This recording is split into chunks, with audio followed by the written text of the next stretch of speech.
Closing the street to cars stifled traffic, but it could not stem the tide of pedestrians that swarmed to join the premiere of hot new movie The Dark Horse at Gisborne's Odeon Theatre. What do you want? I want to join it.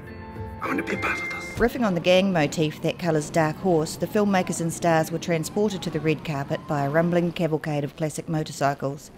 And, adding to the drama, a spotlight swept the sky, lighting the event for kilometres around.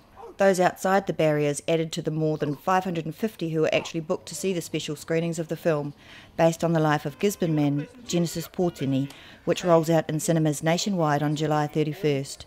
Though the story is fictionalised, writer-director James Napier Robertson explored Mr. Potini's own history in devising his parallel story about how things can change for a young man whose journey into gang life is apparently preordained.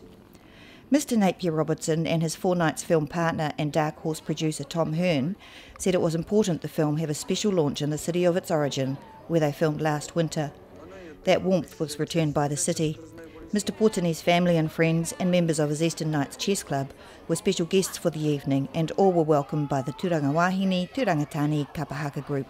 Cliff, the guy that he's acting as has passed on, so he's got no one to work with. Wayne Happy is even in a worse position, because there was no one there to help him with his character, because his character's passed on too. It's brilliant. It's an awesome move. They've done a fantastic job. Lead actor Cliff Curtis has built a big reputation since he first made his name in New Zealand films like Once Were Warriors and Whale Rider, but critics are unanimous in saying his portrayal of Mr. Potini is the performance of his career.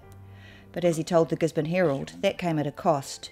To draw out the actor's best, Mr. Napier Robertson asked him to stay in character for the duration of the shoot, which Curtis says pretty much scared his kids. At the Gisborne premiere, the director acknowledged the place from where his story grew, paying tribute to Mr. Potini, who he had worked with before his death.